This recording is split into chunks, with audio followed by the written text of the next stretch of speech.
Vill du berätta lite om dina böcker om Palmemordet? Ja, jag har skrivit om Palmemordet sedan 1987. Ganska länge får man säga vid det här laget. Och när jag började skriva om ämnet, det var en artikel jag började med, då hade jag inte någon aning om att det skulle hålla på så här länge. Jag trodde att det var en enstaka artikel jag skrev bara. Men det blev som det blev och jag har fastnat.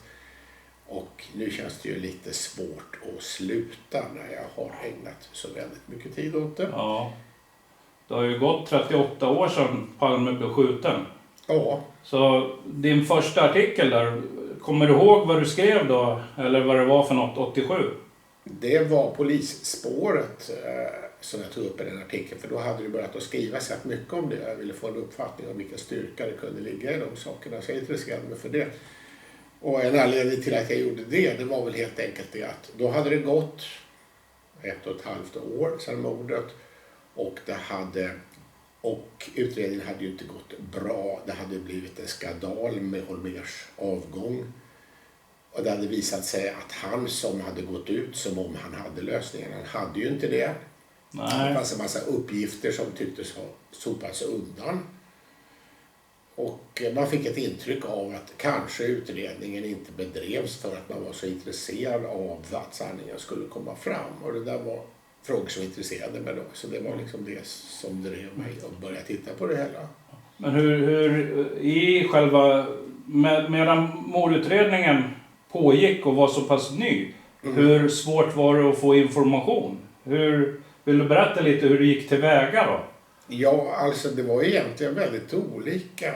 Ibland kunde man ringa till polisen och be att få ut olika handlingar och så fick man faktiskt det. Så det gick då också och man kunde ju intervjua åklagare och poliser. Det gjorde jag ganska mycket och det brukade inte vara speciellt svårt att få dem att ställa upp och svara på frågor. Och det gick ju att intervjua vittnen också. Så att det gick ju att jobba med det, men man kunde ju alltså var det samtidigt så att stora delar av utredningsmaterialet fick man ju absolut inte se. Nej. Så det var ju mycket man inte visste något om. Men jag kan tänka mig att mycket material var inte lika hårt maskat då som det är nu. Eller var det hårdare? Eller hur? Nej, alltså jag kunde få ut handlingar som inte var maskade alls ibland faktiskt. Att man kan väl säga att nu har det ju hänt under senare år att sådana handlingar som lämnas ut ifrån den avslutade utredningen, det har blivit svårare och svårare att få ut saker där, därför de stryker mer och mer. Och det är bland annat på grund av ändrad lagstiftning om sekretess, där man nu så att säga rider på att om det inte är uppenbart att det inte kan skada någon enskild så ska det inte lämnas ut. Va? Och det gör ju att de som sitter och sekretessen bedömer, de tänker ofta att de stryker för säkerhets skull. Och det har blivit väldigt, väldigt omfattande nu och det gör att denna historiska mordutredning som är avslutad nu kan vi fortfarande inte få någonting som liknar full insyn i, vilket ju... Men du vet, alla de här dokumenten som de lämnar ut, hur går granskningen till? Vet du någonting om det? Jag bara fick en sån här känsla nu. Det här är ju ganska intressant. Vem bestämmer vad man ska få läsa och inte läsa? Ja, alltså när jag begär ut en handling då går det till en enskild jurist som sitter på polisen och som läser igenom den handlingen som är aktuell och som gör bedömningar av vad som kan lämnas ut och inte kan lämnas ut. Och om juristen är osäker, då blir det ju nej. Då blir det strykningar. Ibland blir det så att jag inte får ut handlingen överhuvudtaget. Och i vissa fall får jag inte ens ut handlingens dokumentnummer. Vilket ju är rätt anmärkningsvärt. Inte ens det lämnas ut i en del fall. Alltså. Det är ju helt otroligt. Ja, så att man har gått väldigt långt. En av anledningarna också till att det blir svårare och svårare är att de som ska lämna ut handlingar vet ju att vi som sitter och intresserar oss för det här, vi samarbetar ju inbördes och tar del av vad andra har fått ut och lägger ihop information. Och det gör att de har uttryckligen sagt, de som sitter och och tar det beslut om sekretess att de vill förhindra att man ska lägga pussel. Alltså att det är de motarbetar. Ja, alltså det blir ju det blir ju en kamp. Ja, det har jag sett, va? Vissa så här dokument är hårt maskade.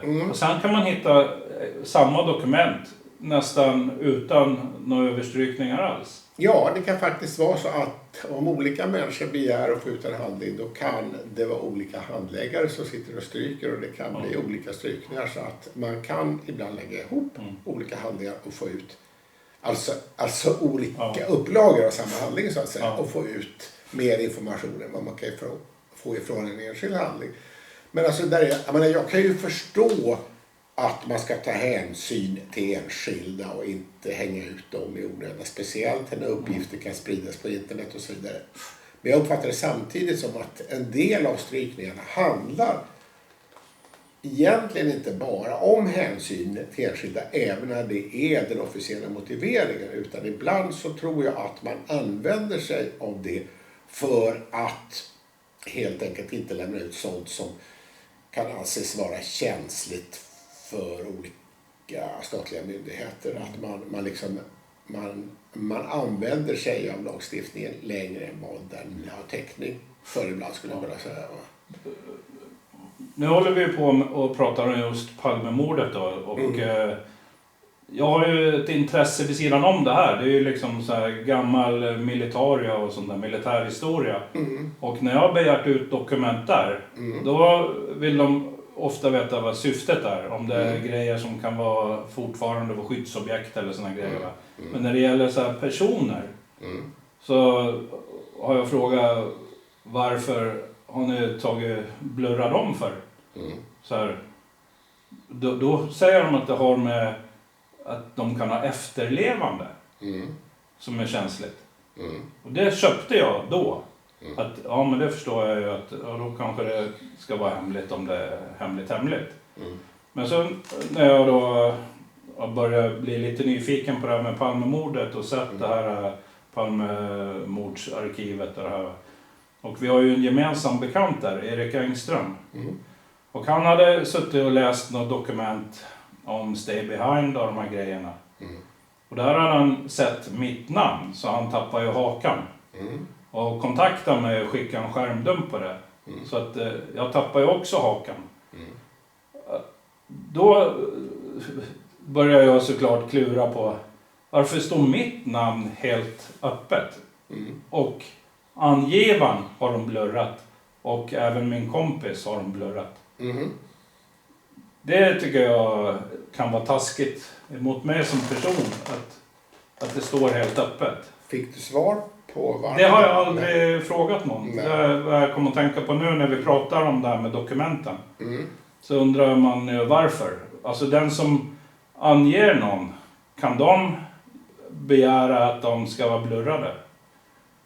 Nej, det är väl egentligen så att alla personer som nämns i en handling, så ska de göra samma bedömning så att säga om det kan vara till skada och men för enskild, och det kan även vara anhöriga om den här människan inte lever längre. Även om det inte är lika hårt om den som det handlar om avlider, det är det inte. Men det ska inte spela någon roll om det är någon som lämnar en uppgift om någon eller om det är någon som uppgiften handlar om. Det ska inte vara någon skillnad. Men jag kan bedöma, jag vet inte om det kan finnas någon väldigt speciell lagstiftning som anger det på något sätt. Men i princip inte. Men alltså det är ju alltså vi står ju inför en väldig svårighet som är faktisk, och det är att å ena sidan finns det ett starkt allmänintresse att vi ska få information om Palmeutredningen på ett så bra sätt som det går. Å andra sidan så har jag också förståelse för naturligtvis att enskilda människor inte ska behöva hängas ut på ett sätt som kan skada dem. Och det där är ju väldigt svårt, men jag tycker ändå att det har gått åt fel håll nu. Att det blir svårare och svårare att få ut information. Och det gör att tomma papper. Ja, precis. Och det gör ju att också en så viktig politisk och historisk händelse som det handlar om här då. Där kan man alltså inte ens så många år efteråt, så kan folk som vill forska om den händelsen får alltså inte inte insyn i den utsträckning som man skulle behöva för att få en rimlig uppfattning om vad som har hänt. Alltså det är ju, då kan man ju fråga sig ibland, är det enskildas intresse som väger tyngst eller är det olika beslutsfattare menar det är statens intressen som väger tyngst? Va? Och hur ska man se på det i sådana fall? Alltså det tycker jag det är viktigt för oss som är intresserade av det här ämnet att inte ge oss utan att vara envisa och försöka få fram information. Sen förstår jag att man kan få nej. Okay. Ja. Men jag tänker liksom, det borde ju vara ganska enkelt att ha en sån regel att alla nu levande personer stryker vi över. Eller så. Eller är det bara godtyckligt? Det här dokumentet som Erik hittar. Då läser man ju namn. Så står mitt namn i text. De andra är övermålade med svart. Va? Ja, nej alltså det kan jag inte förstå. Det kan vara slarv helt enkelt i det fallet skulle jag kunna tänka mig. Men jag har ju till exempel sett på förhör med Ingvar Carlsson, alltså Palmes efterträdare som statsminister. Ja. Som hör till Palmeutredningen. Och därför har lämnats ut med vissa strykningar. Och där ändå av sammanhanget är det ändå helt uppenbart att det är Ingvar Carlsson som är förhörd. Men där hans namn ändå strukit så. Och det kan man ju tycka känns lite meningslöst. Ja, det är väldigt meningslöst. Vi ska väl återgå till din fina bok här. Vill du berätta lite om den? Vad den handlar om? Ja, den handlar ju väldigt mycket om Stig Engström, Skandiamannen. Och den handlar också om vad Palmeutredarna gjorde under slutfasen av utredningen. Alltså från och med det att Petersson tog över utredningen 2017 och fram till att den lades ner 2020. Och det intressanta är ju då att det var ju inte så som man lätt kan få intryck av i efterhand att de bara sysslade med Stig Engström och kom fram till att han var ensam gärningsman, utan under väldigt lång tid, under en stor del av den här tiden så försökte man att hitta uppgifter som handlar om att mordet var en konspiration, att det var organiserat. Och man var framför allt intresserad av att undersöka om Stig Engström kunde varit en del av något sånt. Och det man tog fasta på särskilt det var att man undrade om Engström kunde ha ingått i Stay Behind-rörelsen så att säga. Och en av anledningarna till att man var inne på det var ju att han arbetade på Skandia som hade haft en central roll i Stay Behind. En tidigare chef för Skandia, Alva Lindekrona, hade ju varit ledare för Stay Behind under många år och Stay Behind hade haft lokaler i Skandiahuset väldigt, väldigt sent. Och det här gjorde ju att när utredarna väl fokuserade på Engström så blev ju Stay Behind intressant. Eller man kan säga så här också att det de var ute efter när de startade, de hade ganska bra ambitioner. De tänkte vi ska gå tillbaka till Sveavägen. Vi ska se vad kan man hitta på Sveavägen. Vad finns det för information om vad som hände runt omkring mordet? Och då fann de bland annat att det fanns tecken på övervakning av Palme. Det handlade då om walkie-talkie, så det var också annan information som gav en bild av att det var en övervakningsoperation som hade hållit på under natten. Och då blev de intresserade av det så att säga. Kan detta vara lösningen? Men då insåg de ju också att om de skulle kunna få det här i hamn så måste de ju ha namn på folk som var inblandade i det. Man kan ju inte gå på en organisation som officiellt inte existerar och åtala den så att säga. Nej, det är svårt. Ja. Och då blev de väldigt intresserade när de hittade Stig Engström, därför att som de såg det då så stack Engström ut på det sättet att han hade berättat om vad han hade varit med om på mordkvällen på ett sätt som inte tycktes ha stöd av vad andra personer hade sett av honom. Och då fick de idén att tänk om Engström var gärningsman. Det här var idéer som hade funnits redan innan hos olika människor. Och det där där tog de tag i ytterligare i förhoppningen också inledningsvis att de skulle kunna få ihop det hela så att Engström var en del av något större så att säga. Det som hände sen var att det var väldigt svårt att få information om Stay Behind-aktiviteterna överhuvudtaget. De som var med i Stay Behind och som de hörde, de sa nästan ingenting. Det fanns inte särskilt mycket information som lämnades ut om Stay Behind ifrån andra myndigheter. Och de körde liksom fast mer eller mindre på den kanten. Och det gick inte heller att få några belägg för att Stig Engström hade att göra med Stay Behind. Det sprack så att säga. Ja, jag förstår. Men så här, den här boken, den har du ju fått en guldspade för. Och den är ju väldigt intressant och bra, tycker jag. Jag tycker du har lyckats hitta otroligt mycket bra information och det logiska sammanhang och sådär. Men det jag undrar, det är liksom den här informationen om Stay Behind. När och hur fick du nys om det? Ja, alltså Vet du hur det gick till? Ja, man kan väl säga så här att det har ju skrivits och resonerats om Stay Behind under ett antal år och också om Stay Behind kunde ha att göra med mordet. Det har ju sipprat ut olika uppgifter om det. Det var ju för ett antal år sedan skrev Inga-Britt Ahlenius en debattartikel i Dagens Nyheter då hon väckte frågan om Stay Behind kunde ha att göra med mordet. Så att jag tror det var 2016 någonting sånt där hon skrev det. Så att det har varit uppe ett tag så att säga. Och sen när man fick inblick i olika handlingar ifrån utredningen så var det ganska mycket som handlade om Stay Behind. Så att det gick att se hur de hade arbetat rätt hårt med den infallsvinkeln så att säga.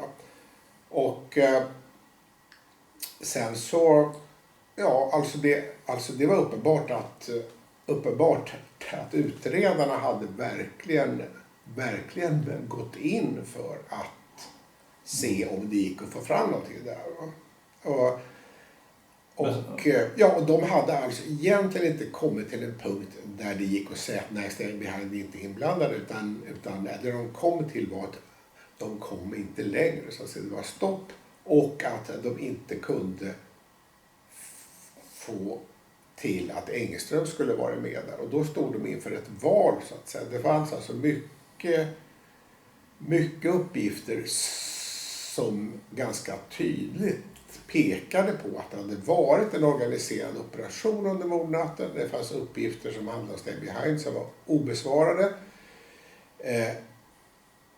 Men de kom inte längre. Och de hade Engström som inte verkade ha att göra med Stay Behind. Men där de ändå hade övertygats om att han verkade ha en roll så att säga. Men tror du... Och då bestämde de sig för att vi väljer Engström helt enkelt. Ja.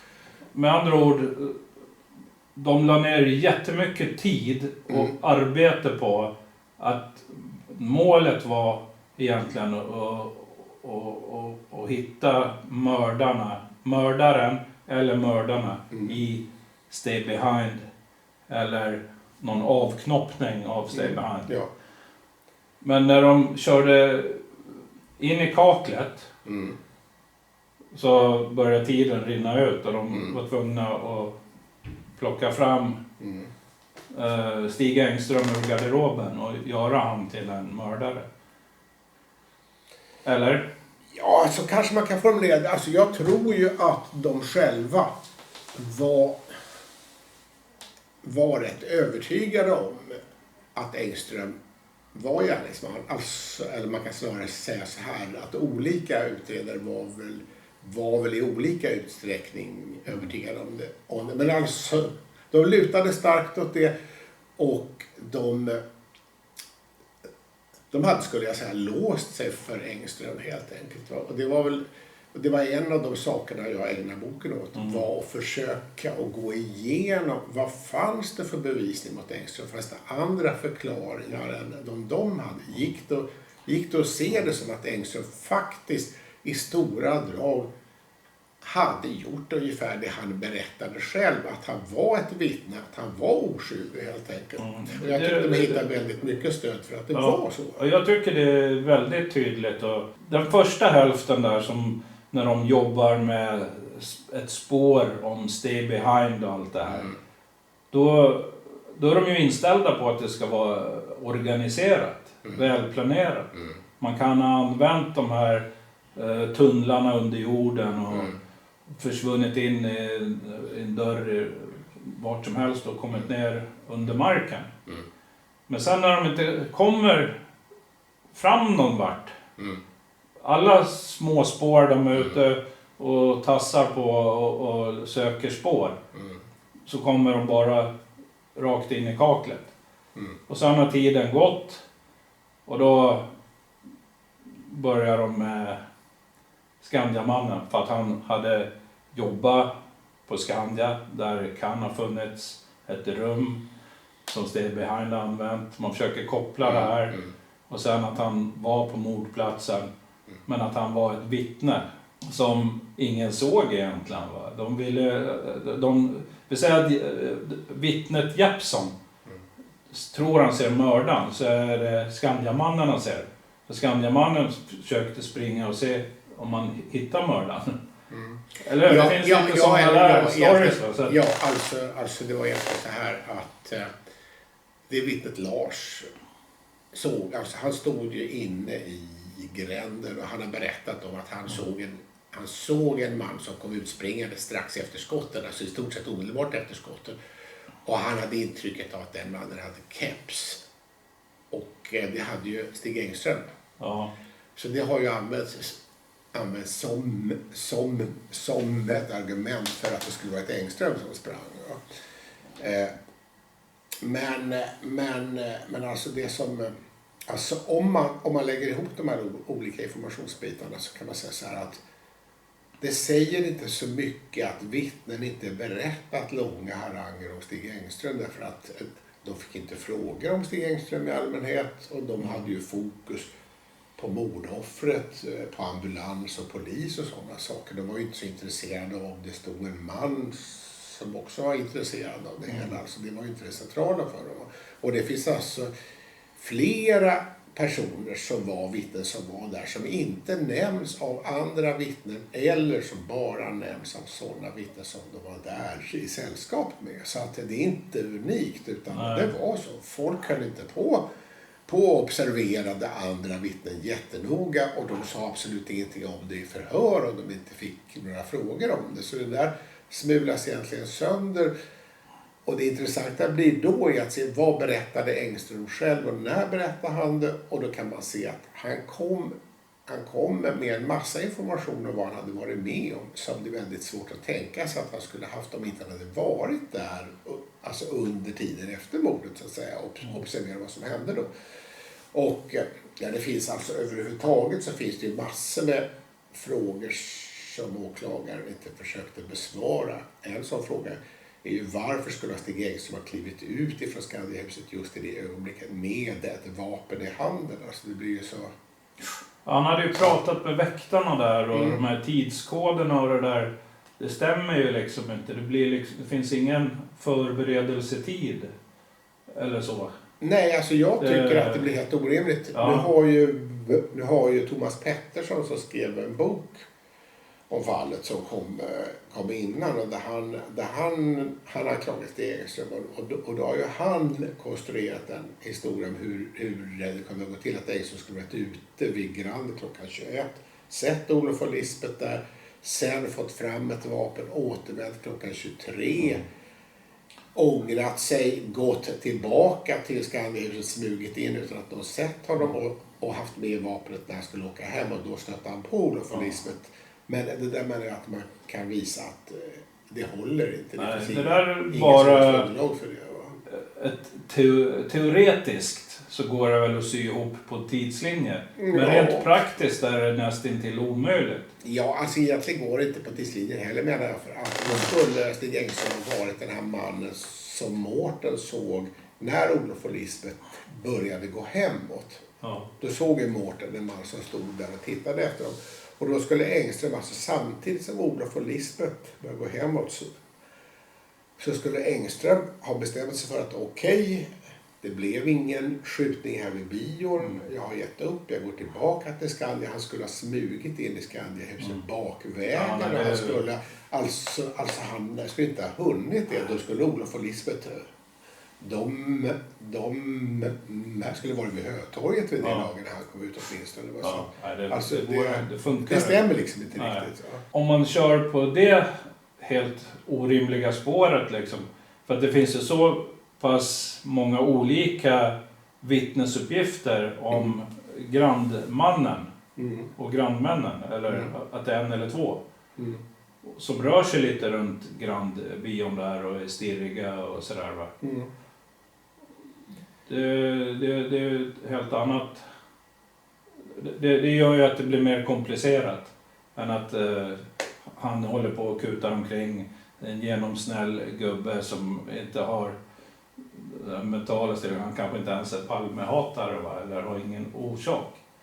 Nej, jag kan inte säga att han var det. Alltså, han var moderat, men alltså det var ju inte ensam om så att säga. Men alltså, han var ju inte en hetsk individ. Han var ju inte känd för att vara hetsk eller våldsam eller fanatisk eller någonting sånt där. Det finns inga sådana uppgifter om honom.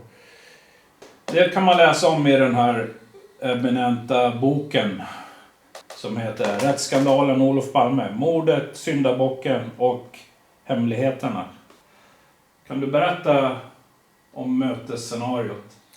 Ja, det finns naturligtvis lite olika resonemang omkring det. Men det som avses med det kan man säga är att Palme och gärningsmannen skulle ha sammanträffat i samband med mordet. Och att Palme skulle ha begett sig till mordplatsen för att han skulle ha någon form av möte med någon. Att han skulle haft någon förhandsinformation av det slaget. Och då säger jag, det behöver inte vara så. Vi vet inte hur mordet gick till. Hur det kom sig att det ägde rum just på den plats som det ägde rum. Men vi kan ju konstatera att mördaren kom undan väldigt effektivt. Det finns uppgifter som pekar på att det fanns en plan, att det fanns en flyktbil på andra sidan åsen exempelvis. Och allt det här gör ju att man måste fråga sig om det var så att mördaren eller mördarna på något sätt i förväg visste om att de skulle kunna slå till där. Och då kan man säga att det enklaste sättet för dem att göra det skulle ju vara om de hade förhandsinformation om att Palme skulle bege sig hem till fots den vägen. Och då är frågan, hur kunde de ha haft det? Ja, ett sätt skulle ju vara om de hade kunskap om att han hade ett ärende längs vägen, att han skulle snacka med någon så att säga. Och det kan de, antingen kan de ha avlyssnat ett samtal som han hade med någon om att han skulle möta någon. Eller också så kan någon ifrån en mordkomplott ha tagit initiativ, hört av sig till Palme, uppgett en anledning om att de hade viktig information som behövde lämnas över till honom och så vidare. Så skulle han ha gått med på det. Och då kan man säga att det viktigaste invändningen mot det är ju det att Lisbeth inte har berättat någonting om det naturligtvis. Och det får man i sin tur väga mot att Lisbeth överhuvudtaget under hela utredningen var väldigt ovillig att berätta offentligt om vad hon hade varit med om. Hon var väldigt icke-samarbetsvillig. Det finns en rad exempel på det. Och det kan ju möjligtvis leda till frågan att Lisbeth kanske tyckte att hon hade rapporterat för personer hon hade förtroende för om hon hade varit med om och inte tyckte att hon behövde göra det i andra sammanhang. Och det skulle kunna vara så i sådana fall att om hon förstod att Palme hade haft någon form av känsliga kontakter som hon inte tyckte behövde diskuteras offentligt, så kan hon ha avstått ifrån att yttra sig om det offentligt. Men det skulle fortfarande kunna ha varit så att Palme hade sagt åt henne, jag vill att vi går hem för att jag ska som hastigast ha ett prat med någon. Och ja, hon behöver inte haft information om vad det handlade i sådana fall, utan det har bara accepterat att det var så.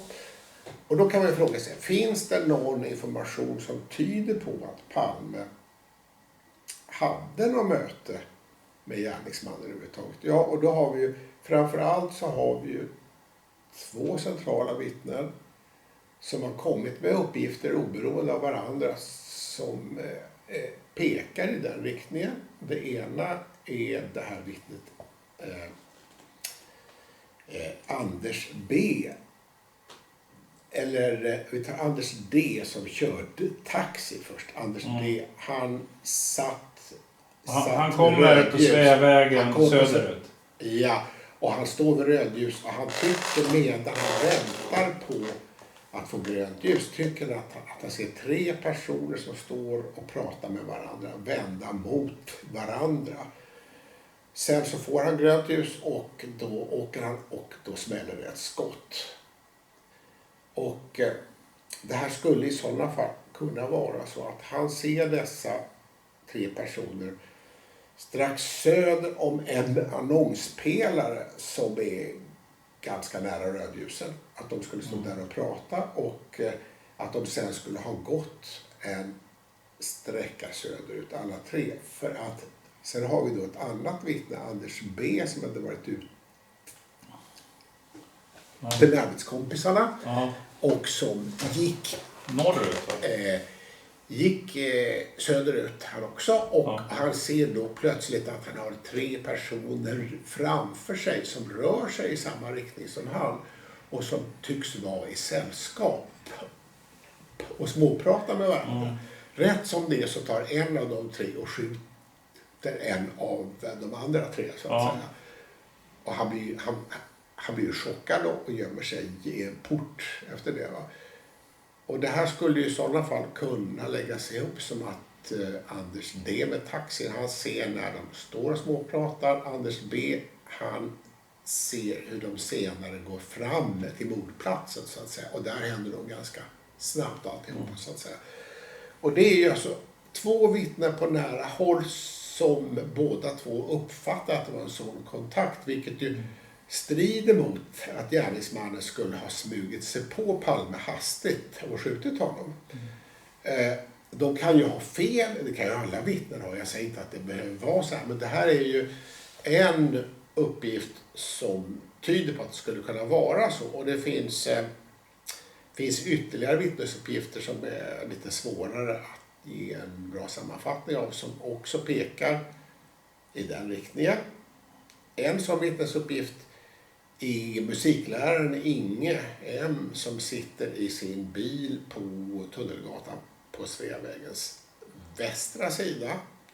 Och han står där för att de andra i bilen håller på och gör uttag då i en bankomat. Och han sitter där under tiden och tittar framåt och han ser först en man som står i gathörnet. Han får intrycket av att den mannen kan ha något skumt. Är det innan paret Palme kommer? Ja, det är innan paret Palme. Sen så berättar han också att han ser hur den mannen, när Olof och Lisbeth är framme, då skjuter han Olof. Men det han också säger är att han har en minnesbild som man inte kommer åt av någonting som händer vid annonspelaren. Den som jag talade om förut. Det är någonting som händer där och det återkommer han till hela tiden. Och han säger också i rätten när han hörs, så säger han dels att när han ser Olof och Lisbeth första gången så är det vid annonspelaren. Och han säger också att han ser gärningsmannen bredvid Olof och Lisbeth när han gör den observationen först så att säga. Och det där sammantaget låter som att även om han inte har dragit slutsatsen av det hela själv, så låter det som om han kan ha sett gärningsmannen vid annonspelaren när han gått en bit norrut och mött Olof och Lisbeth där så att säga.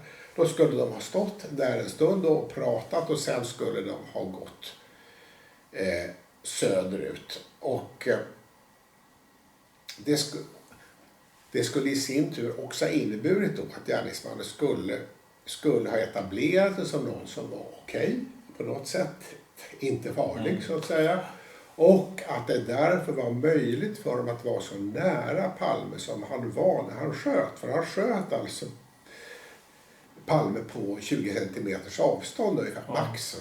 Och det är ju väldigt nära. Och då är frågan, hur kunde han ha kommit så nära utan att Palme skulle ha märkt att någon var på honom, så att säga, bakom honom. Och det här, det skulle kunna förklaras av att han sågs som en okej och ofarlig person. Va?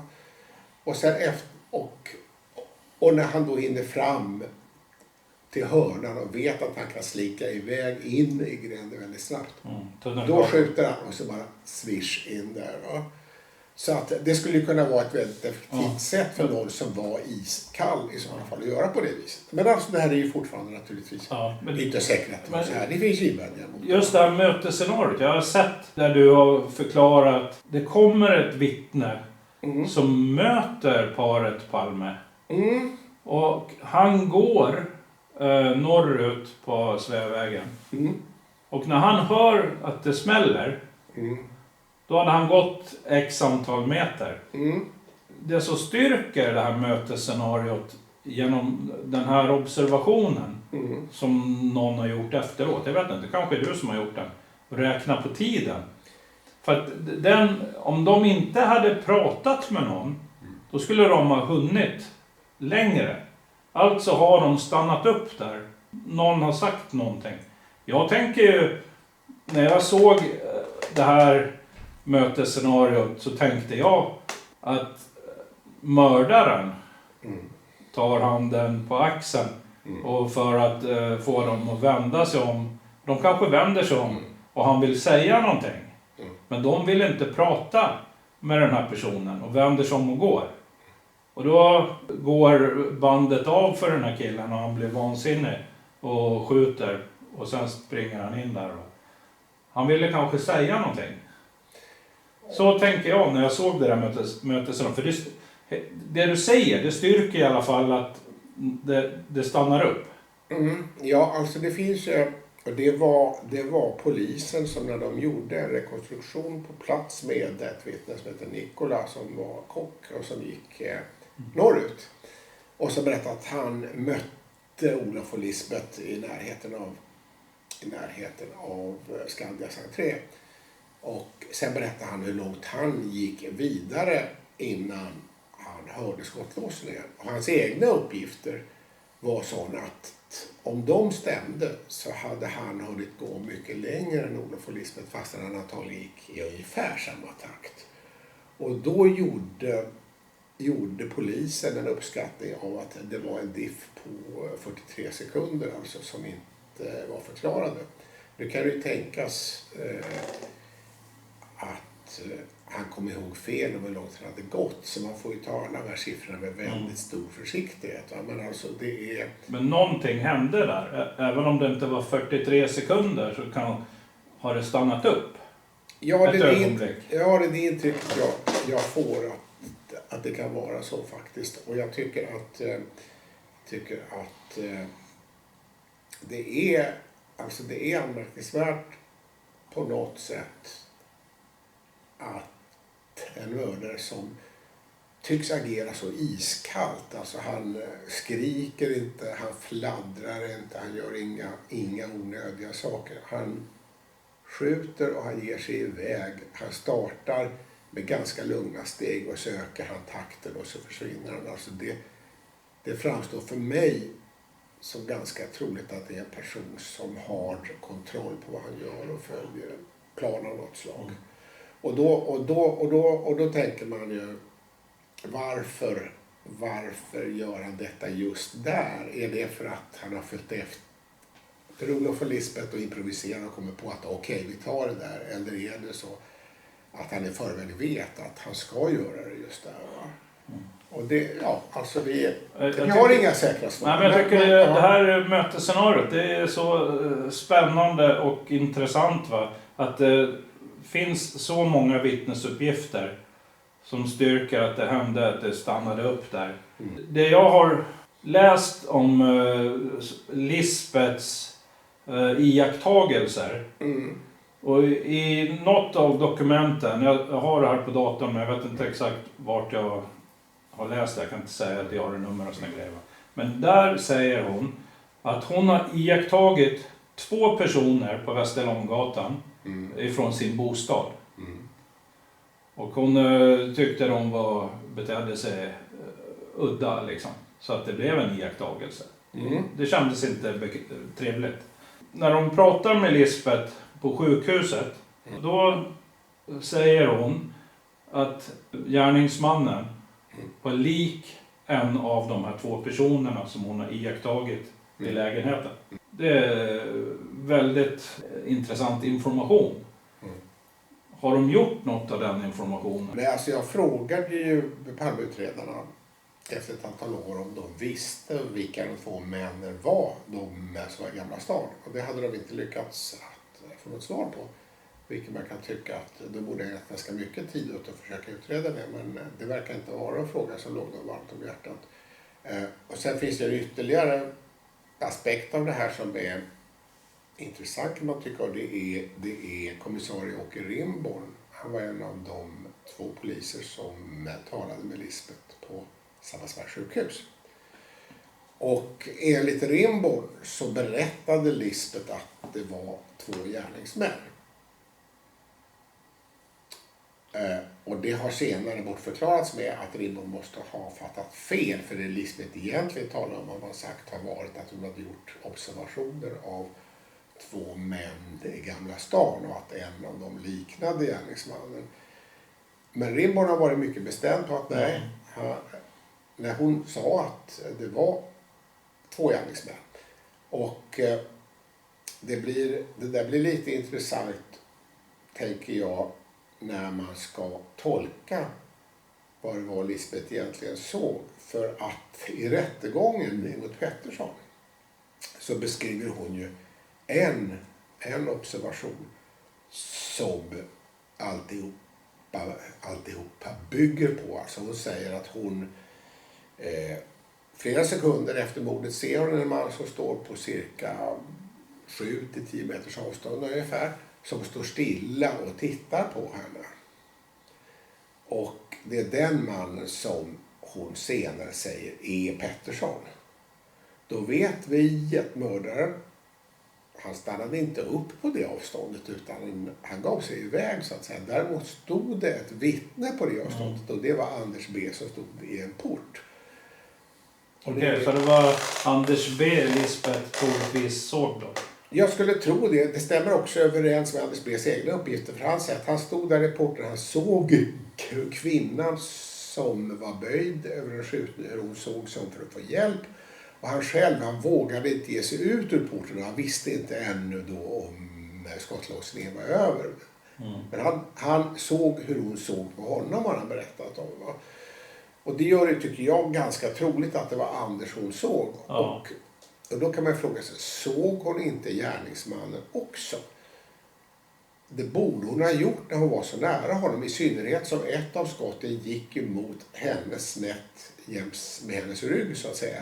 Då hon alltså var till hälften vänd mot gärningsmannen. Så hon borde ha sett honom också.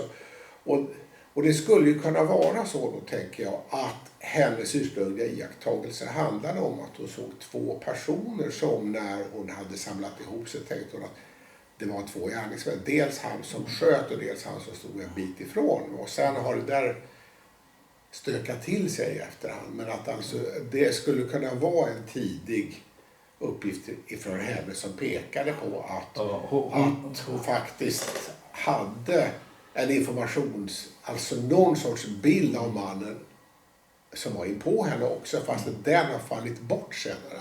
Hon ska tydligen ha sagt också att det kan ha varit Ustasa. Ja, det var också någonting som hon sa då. Ja. Så att, alltså det finns ju, alltså det var ju, ja, alltså det är ju väldigt svåranalyserat det här. Det finns ju också uppgifter om att hon skulle ha sagt de sprang dit och så ja, exakt. Alltså hennes uppfattning. Alltså hon var ju en väldigt svår situation, det måste man ju förstå. En väldigt uppskakande situation. Va? Men hon var ju definitivt, när hon hördes på våren 86, så trodde hon att det var något internationellt organiserat som det handlade om.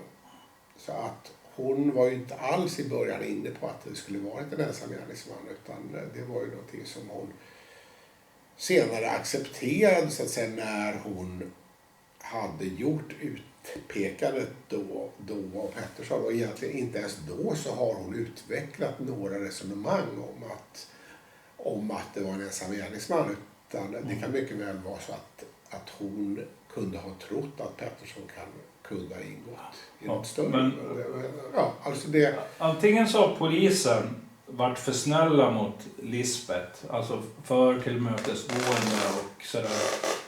Eller så har de bara varit dåliga på och liksom förhöra henne. Ja, alltså egentligen var de ju inte snälla mot henne på det sättet att de inte försökte utreda de uppgifter hon kom med. De gjorde ju inte någon utredning om henne i Gamla stan till exempel. Hon talade också om en man som kom gående norrifrån i någon form av beige rock eller liknande, som hon såg strax efter mordet och som inte har identifierats och som inte heller utredarna verkar intressera sig för. Så det var ju inte så att de intresserade sig för det hon sa särskilt mycket egentligen, utan hon har ju snarare blivit väldigt styrd av utredarna och de har samtidigt därför varit väldigt mån om att inte reta upp henne, att inte göra henne upprörd. Så att om hon inte har velat göra någonting, då har de så att säga bara släppt det. Ja. Det innebar ju till exempel att hon var inte med på någon rekonstruktion på brottsplatsen, vilket ju är väldigt olyckligt, därför att hon borde ha större möjligheter än andra att säga precis var hon befann sig, var hennes man befann sig och liksom, avstånd, observationer och alla sådana saker. Det skulle ju ha hjälpt väldigt mycket om hon hade gjort det. Va? Men det blev inte gjort. Och det anses att hon skulle inte ha ställt upp sig då som varit ansvarig, men det vet man ju inte i förväg. Det hänger på hur de skulle ha frågat, så man får en känsla av att utredarna liksom inte ville störa henne. Det hör ju till att brottsoffret ska vara med. Ja.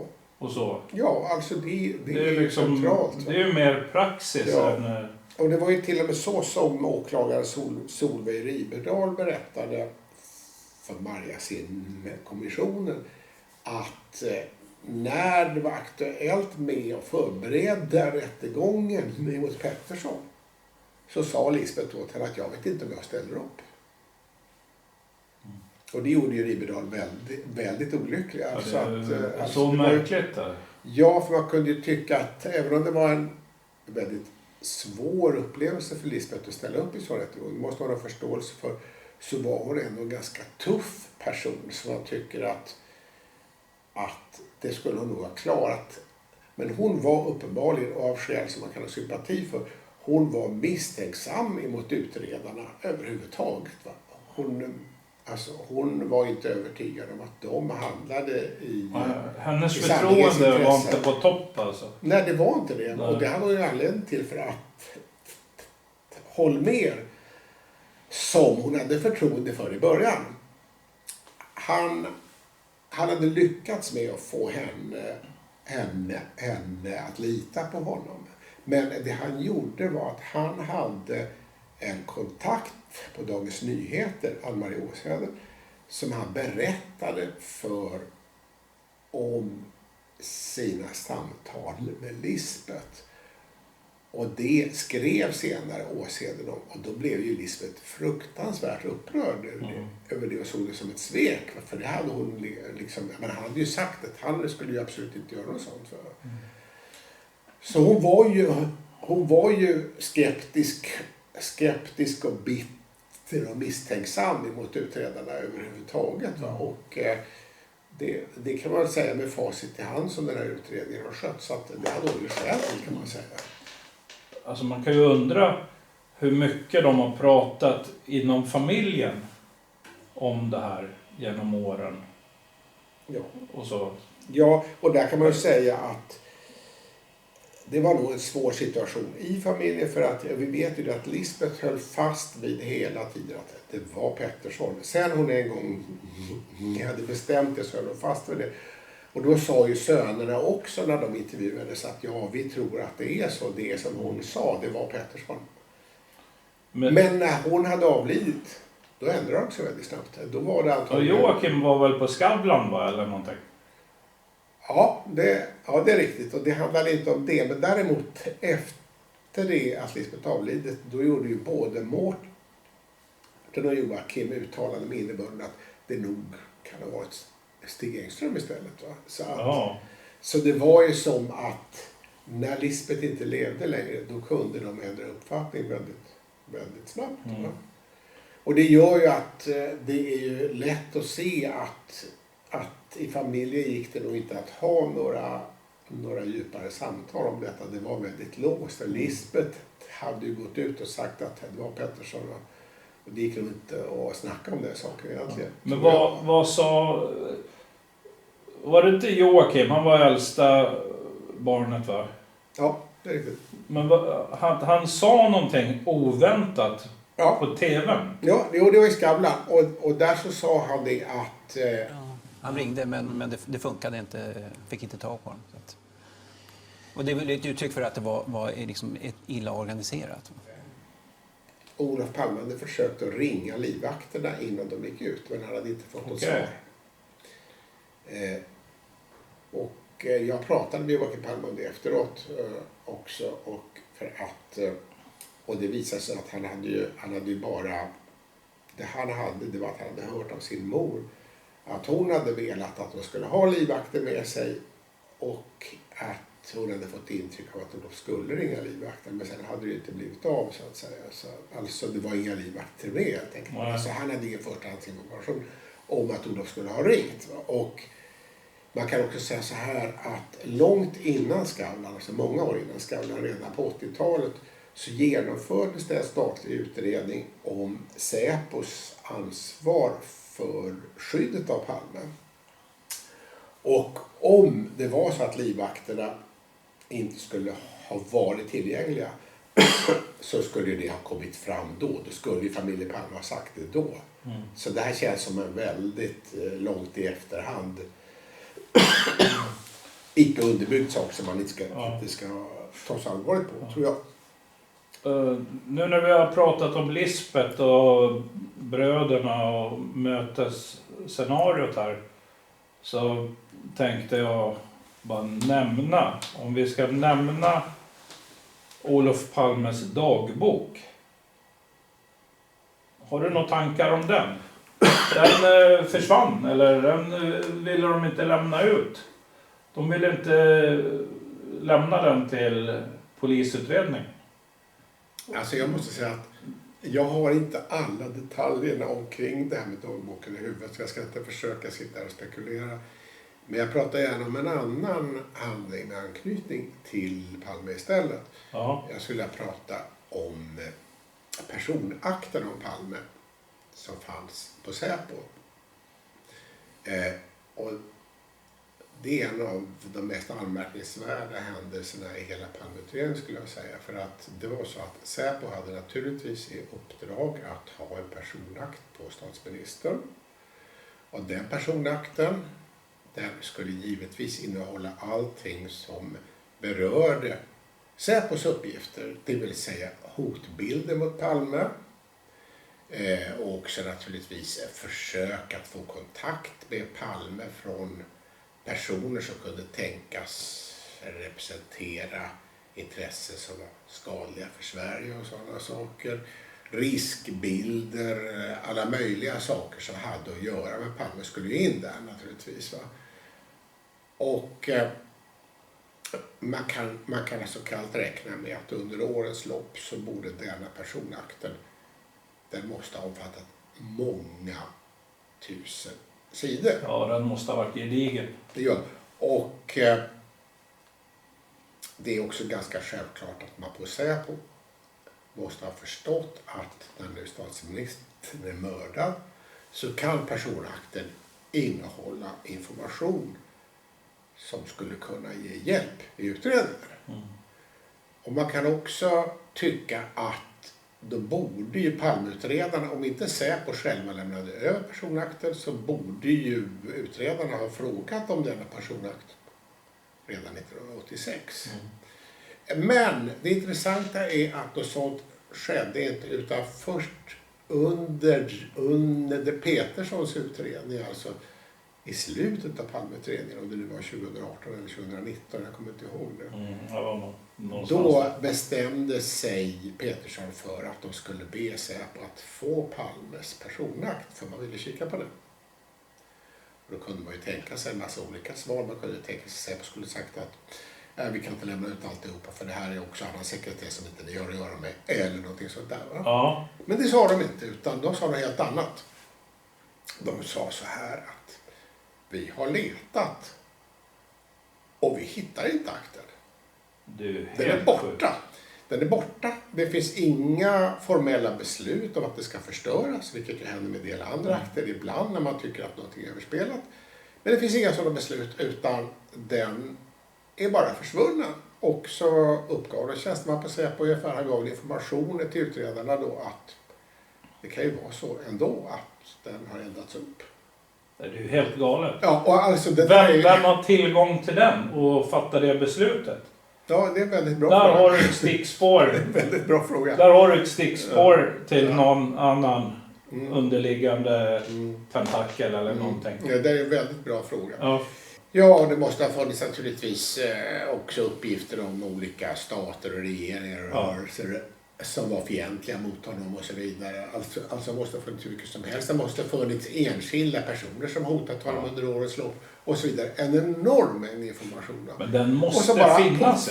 När försvann den? 2019 då? Eller? Nej, alltså intressant är att det går inte att säga när den försvann. Utan det enda vi vet att då sa de att vi hittade den inte. Den kan ha rensats ut 1986. Det kan ha rensats ut. Ja, men jag tänker att det måste ju finnas en logg när någon bläddrar i den, tar fram den.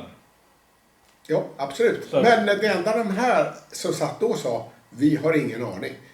Och det är ju,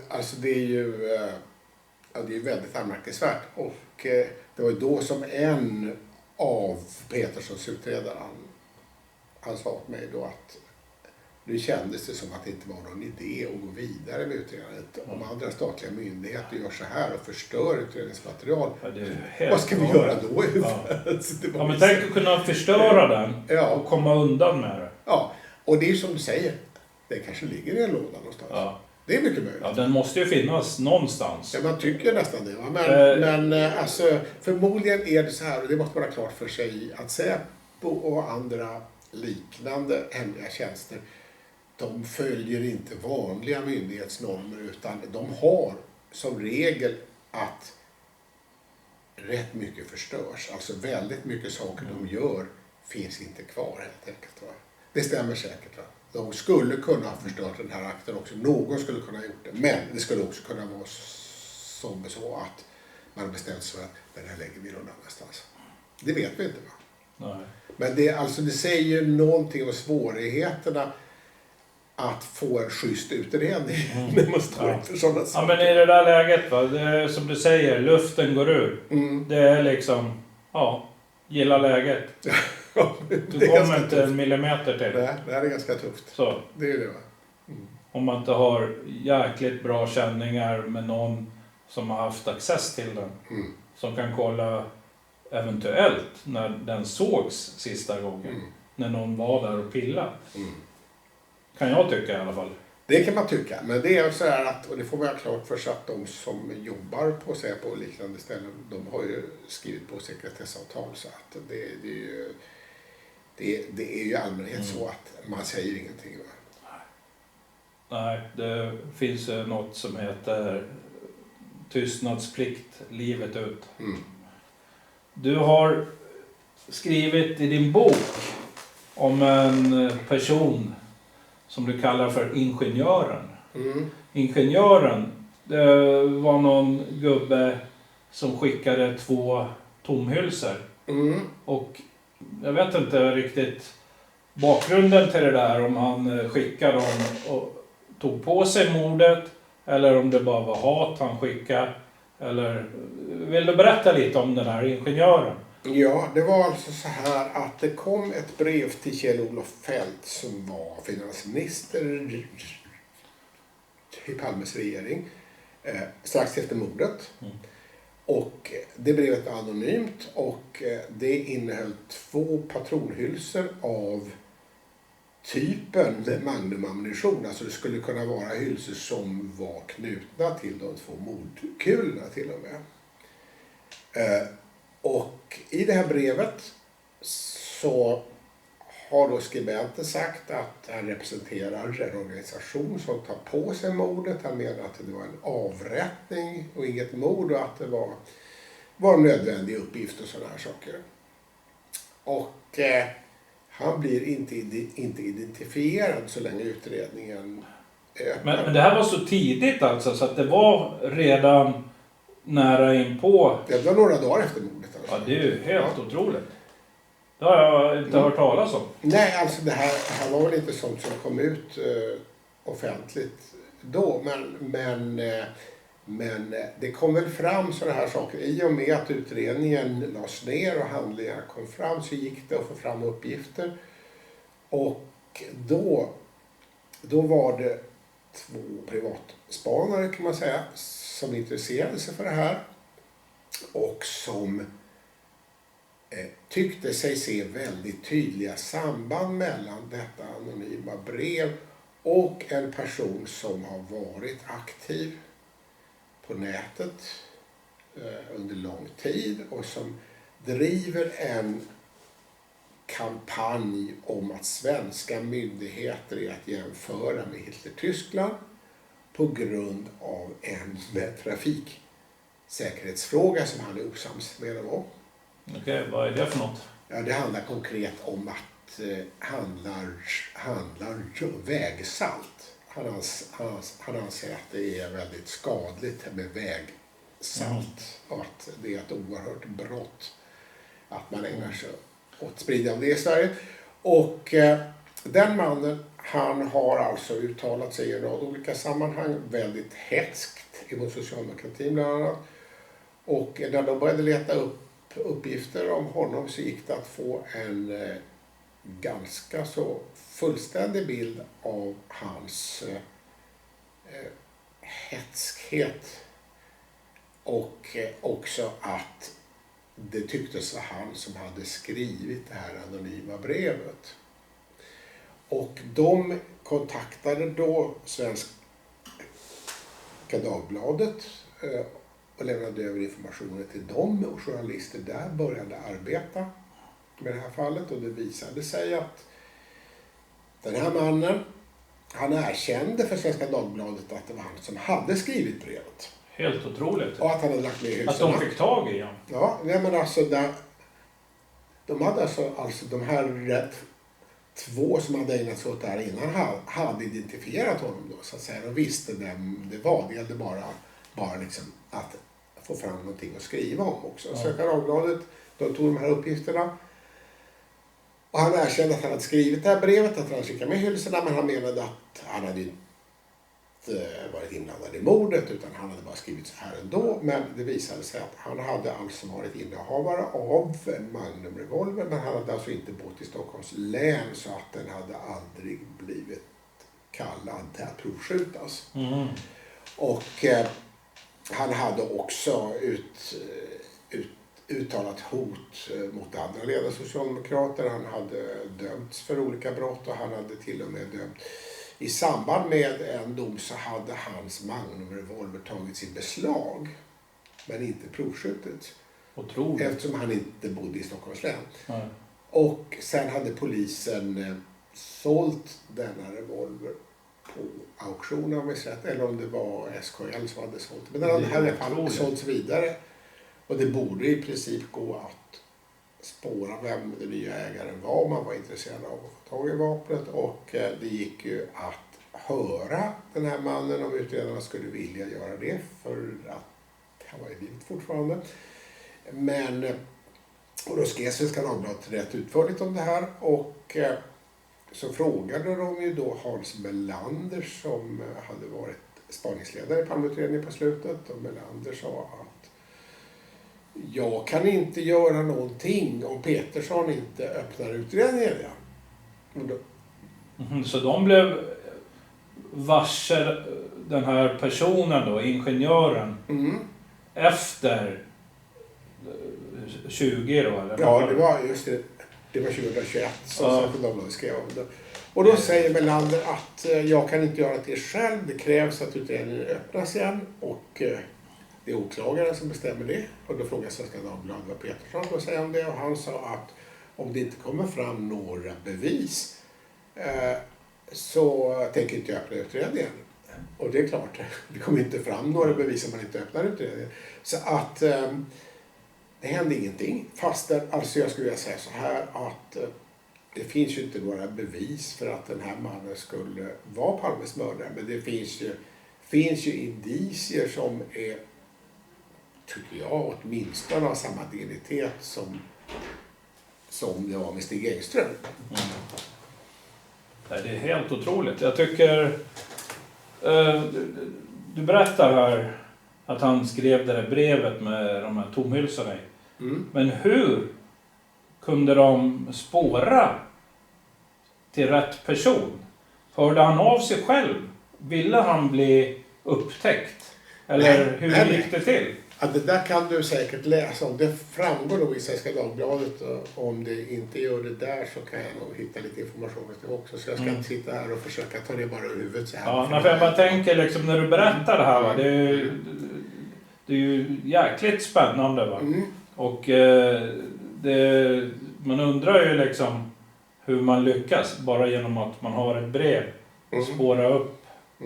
Nej, alltså det var väl helt enkelt, det var väl den samlade informationen som gick att få därför att den här mannen hade alltså gjort ganska mycket avtryck på nätet i det han hade skrivit och det gick att se samband emellan det som stod i det här brevet och det han hade skrivit i andra sammanhang. Det är så jag minns det, men det är ingen större idé att jag sitter här och spånar om det, utan om du vill ha information om det då kan jag skicka det till dig och så kan du lägga in någonting om det om du vill. Ja, det får du gärna göra. Då har vi pratat om ingenjören. Och Skandiamannen har vi snackat om. Liksom, Palmemordet, det tar ju liksom aldrig slut, va? Och precis nyligen så kom det ut en ny bok. Som en kille som heter Jon Jordås. Som har skrivit. Jag vet ingenting om den här Jon. Vad det är för kille, vad han har för bakgrund eller någonting. Men han har titeln på boken då. Den sista boken om mordet på Olof Palme. Och de har hittat någon enstöring, Christer Andersson. Jag har lyssnat på någon podd om det här och jag tycker mer att det är en jäkligt sorglig kille som inte har med Palmemordet att göra. Att han mår dåligt. Och jag tror till och med att han kan ha sålt den där för att få in pengar till hyran och det där. Och även att det är en jävligt dum sak, va? Att göra det när man har licens på ett vapen.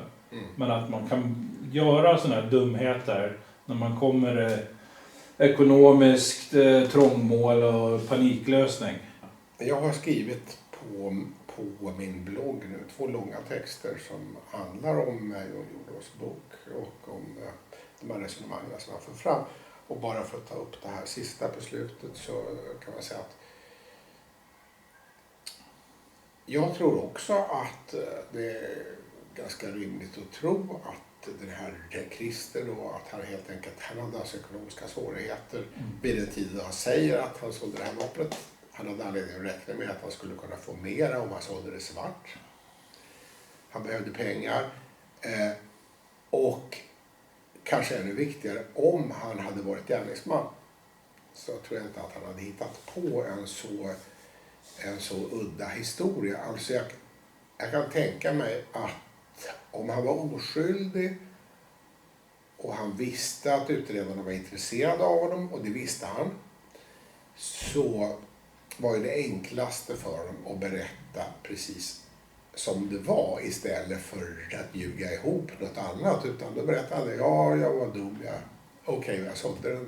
Alltså Det innebar ju att han löpte risk att åtalas för vapenbrott. För man får inte sälja sina vapen svart utan det ska ju vara reglerat och så vidare.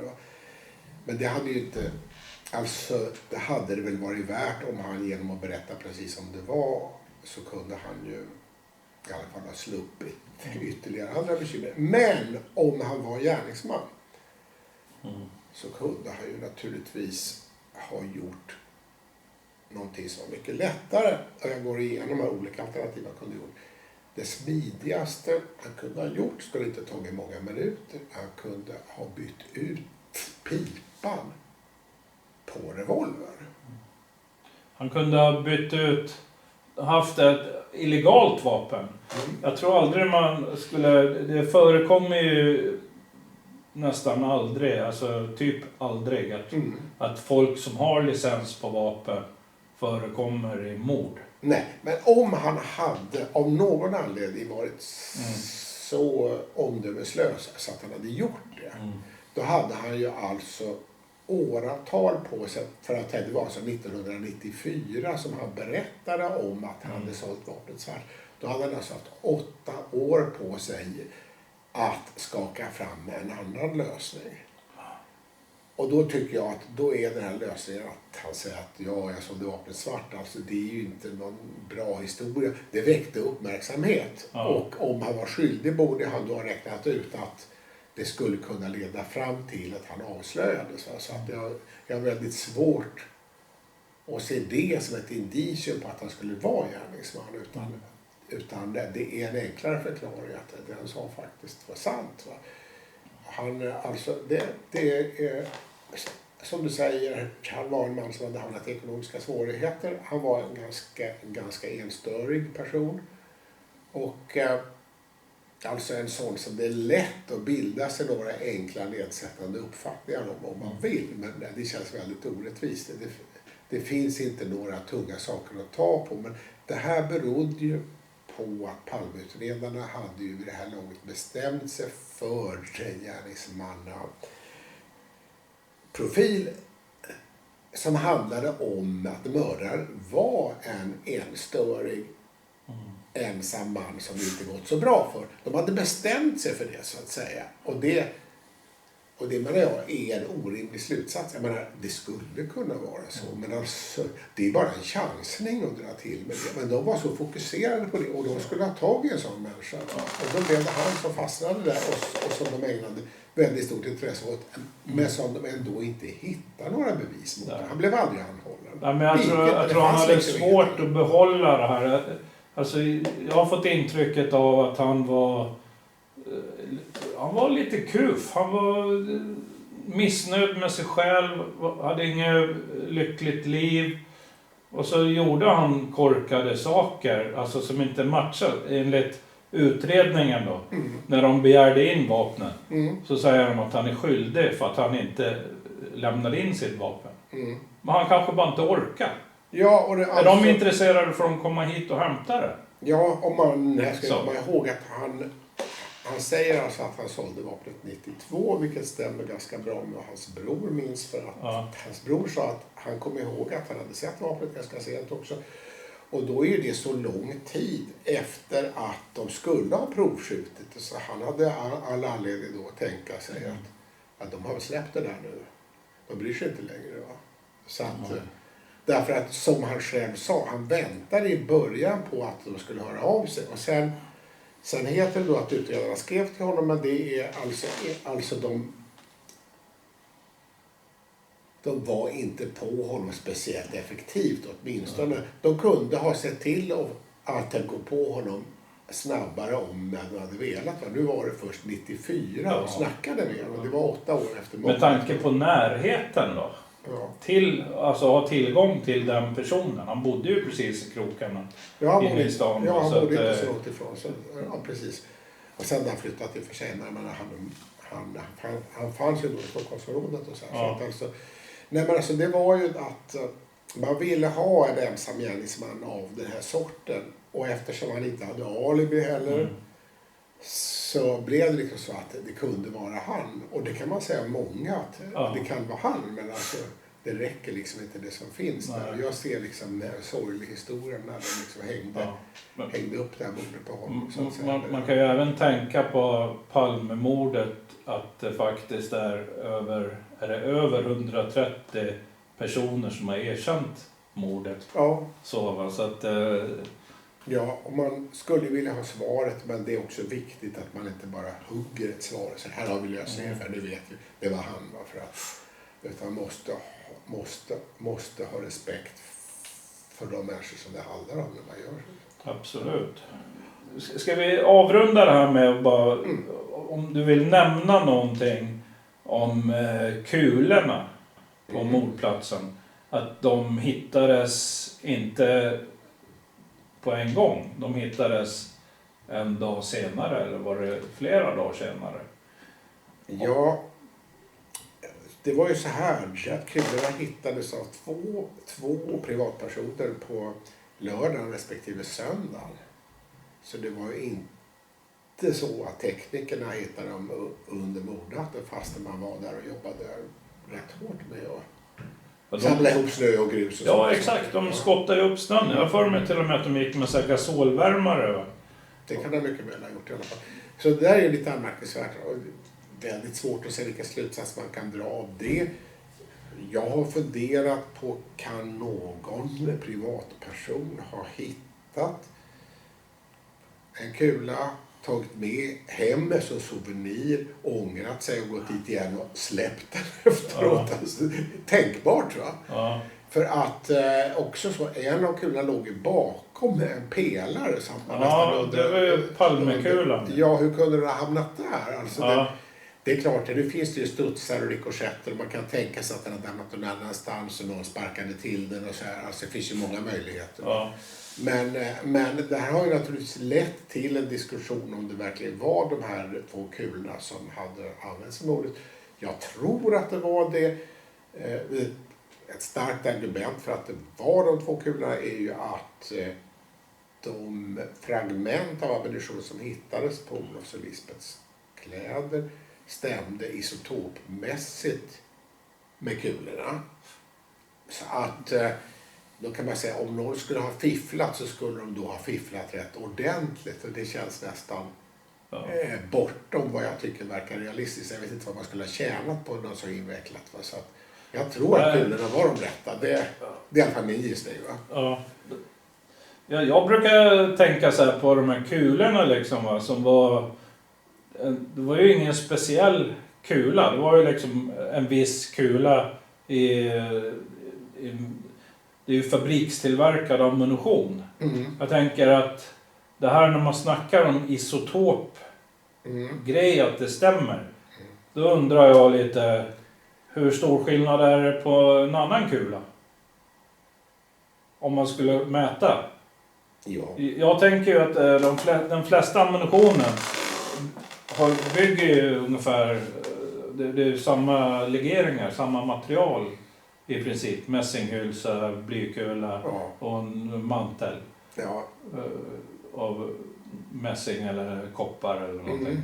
Nej, men det handlar om vad jag fattar, och det här är ju svårt att få några exakta svar på. Det är ju att när de gör en ammunitionssats då har de ju bly som de smälter. Och så gör de ju kulor av den satsen så att säga. Och sen efter det kommer det en annan sats och den blir inte riktigt kemiskt likadan. Så det finns liksom vissa skillnader. Men sen även inom samma sats så finns det vissa olikheter, det gör det. Va?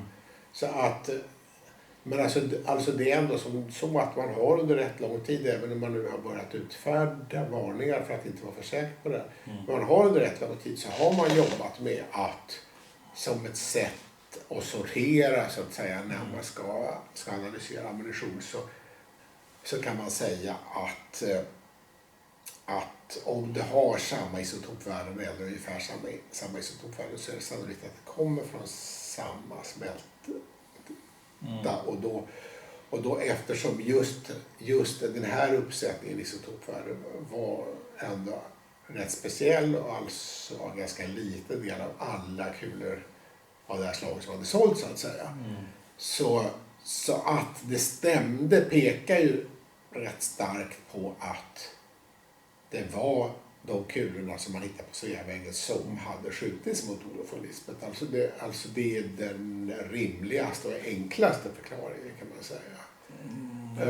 Sen kan man ju resonera om det i alla fall och säga att det kanske inte behöver vara så. Men det är väl, alltså, jag tycker det låter ganska sannolikt. Och jag är inte heller säker på, och det är kanske det allra viktigaste argumentet egentligen, vad skulle någon tjäna på att fippla med kulorna? Vad skulle man uppnå?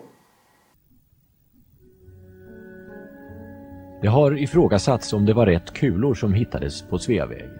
Kulan som antas ha skjutits mot Lisbeth Palme hittades morgonen efter mordet tvärs över gatan av en privatperson. Kulan som antas ha dödat Olof Palme hittades först ett dygn senare. Trots att blodstänket från Palmes kropp var riktat snett in mot Sveavägen och kulan bör ha lämnat hans kropp med 200 meter per sekund hittades kulan bakom pelaren 8 meter från mordplatsen. Jag vet inte riktigt.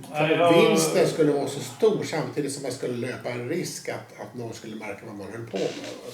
Jag vet inte, det är väl mer att bara förstöra utredningen på något sätt. Jag tänker ju liksom att man kan vara så säker på, alltså det som jag tycker talar emot att det är de kulorna. Dels är det att kulorna är för intakta.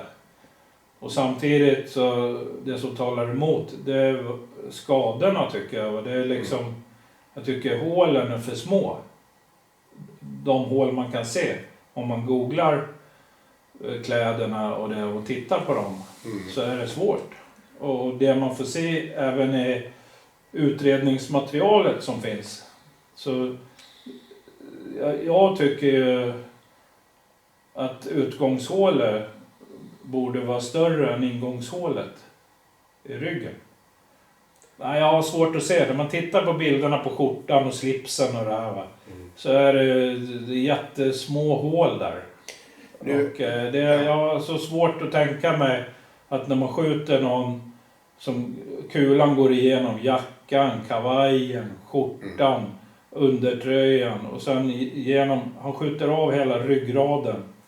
Och sen går kulan med hög fart ut i bröstkorgen och något revben eller någonting osannolikt och skjuta utan att träffa något ben.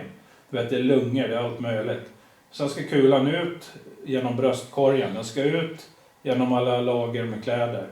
Och då är även slipsen liksom. Och sen ska den landa nästan intakt runt stolpen. Ja, nu menar det. Men det är bara min reflektion. Man vet inte, om man trycker en kula igenom någonting, då kan hålet bli lika stort som kulan och sen dras det ihop lite när den har passerat. Men jag har svårt, du vet när en kula träffar någonting hårt, jag har så svårt att tro att den fortsätter så här spikrakt. Att den inte liksom vrider sig och kommer på sidan och tumlar omkring och slår upp ett större hål i bröstkorgen.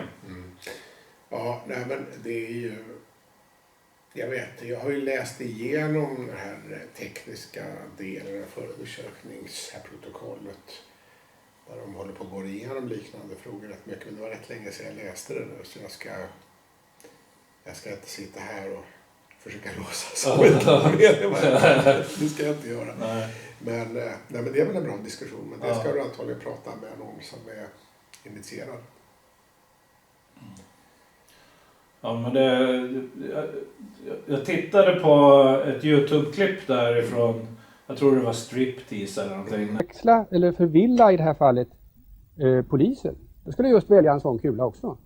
Därför att den här har bara laddats i kaliber .357 Magnum. Men den kulan går i princip att skjuta i många andra vapen. Som man nu alltså inte alls har letat efter.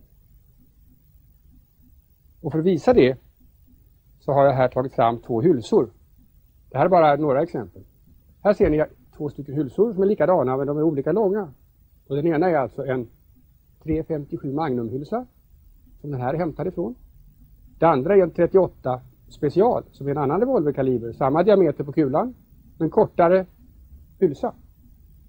Och den kulan kan man sätta in i på samma sätt, bara i den. Hälla över krutet och sätta in kulan så får man alltså en patron som går att skjuta i en annan revolver. För att visa så har jag också här 2 revolvrar. De kan se ut på många olika sätt. Det här är en 357 Magnum. Det här är en 38 special. Och den... Jag tror det är Borgnäs som gör den här undersökningen om vapnen med Lexne. Och när de knackar ut kulan ur en 357, tömmer ut krutet, så laddar de det i en 38-hylsa. Och så berättar de det för polisen. Alltså de som jobbar med vapen och gör undersökningarna. Och han sitter och säger att det är omöjligt. Och så visar de det på filmen att det är enkelt. Och det är lite sådär att man ser att det finns en inkompetens. För att de här poliserna som jobbar med det här, de har aldrig behövt befatta sig med de alternativen. Nej, det Och så, finns. för att, då tänker jag vidare, det som skiljer en 357 och en 38, det är egentligen hylsans längd. Just det. Och det som skiljer en 357 Magnum från en 38, det är att 357 är mera massiv. Den är mer välbyggd för att klara de påfrestningar. Och sen att man kan skjuta det i en 38 och 38, de finns ju lika många varianter, va? För att skjuta en 38, då kan man ju ha en mycket mindre revolver. Och då blir det ju tunnare gods och sådär. Då kanske till och med trumman är lite kortare. Så det går inte att få in en... Det jag egentligen sitter och tänker på, det är ju liksom som de visar där, va? Du får inte in en 357 patron i en 38. För att trumman är trängre där kulan är. Så de borrar ju den och visar att det gick att få i den, va? Ja. Men om jag tänker mig att vi väljer en klenare revolver, för den revolvern som de sköt, den här 38 då som de borrade trumman på och skjuter en 357, den var ju också så här grov. Alltså när man pratar revolver, då pratar man ofta som på cyklar, om det är en large-ram eller en K-ram eller vilken ram är det till revolver.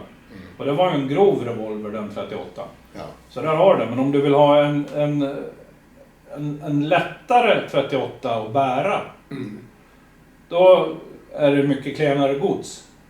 Så då är det ju mycket större risk att trumman exploderar. Ja. Så det finns ingen anledning egentligen. Om du har en 38 och ska skjuta som statsminister, då behöver du ju inte ladda med 357 krut och den kulan. Liksom. Nej. Du kan ju, så där går det inte ihop. Men om man tänker vidare i vapengrejer här då, så du känner ju till att de hittar en startskottsrevolver på Markvardsgatan i den här fönsternischen. Just det. Men den blev ju också skrotad för att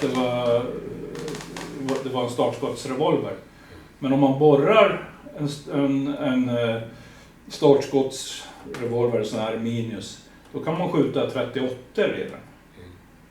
Men jag vet inte hur stor trumman är, om du får i 38, du får inte i 357. Men det är också en risk. Den är ju också lite klenare i gods och sådär, att det kan liksom gå sönder.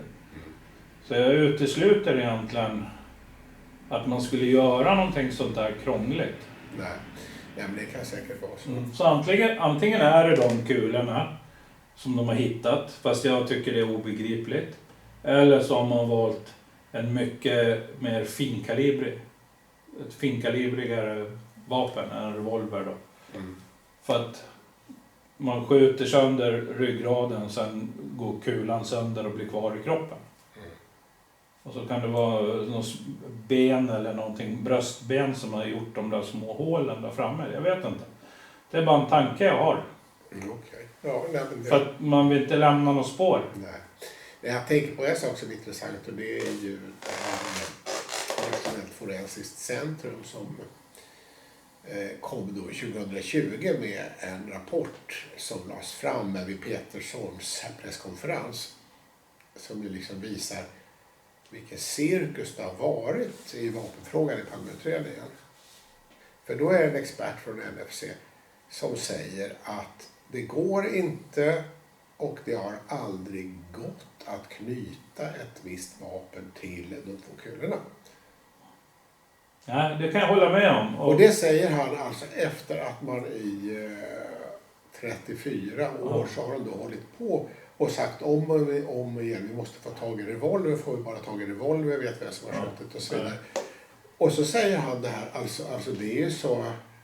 Men vet du varför man inte kan det, tror jag, som jag tror? Det är ju för att du har bara kulorna. Du måste hitta tomhylsorna. För tomhylsorna, när hanen slår på tomhylsan när du skjuter, då får du ett fingeravtryck. Så vi säger att om du skjuter med en pistol, då blir ju hylsan utkastad. Då lämnar du ju liksom ett bevis. Just det.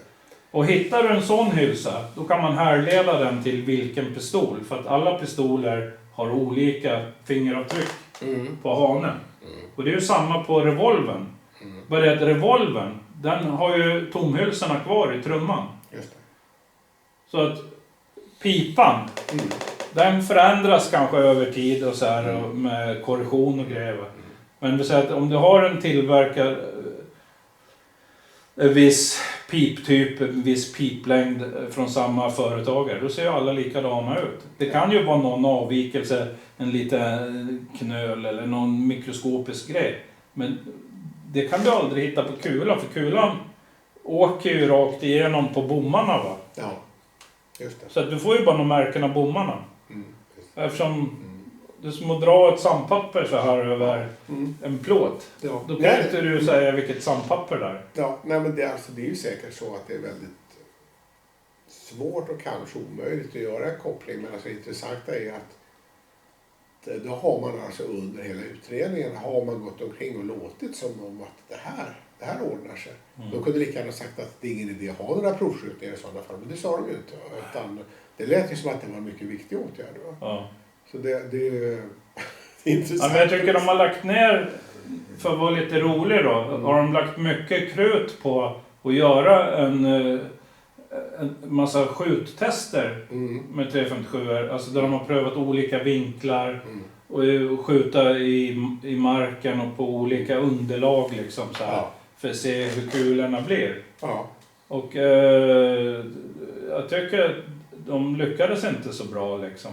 Nej. För att de här kulorna som är hittade på mordplatsen är ovanligt fina för vad de har åstadkommit. Ja, så kanske det är helt enkelt. Tycker jag. Ja, men det finns ytterligare frågor att diskutera omkring det här, Ja. är helt klart. Jag hoppas att vi kan träffas igen. Ja, det För vore att kul. det finns säkert mera spännande att prata om. Ja, det var absolut roligt. Ja, nej, men vi hittar det till längre fram. Ja, vi får göra det. Ja. Stort tack. Ja, tack själv. Tackar.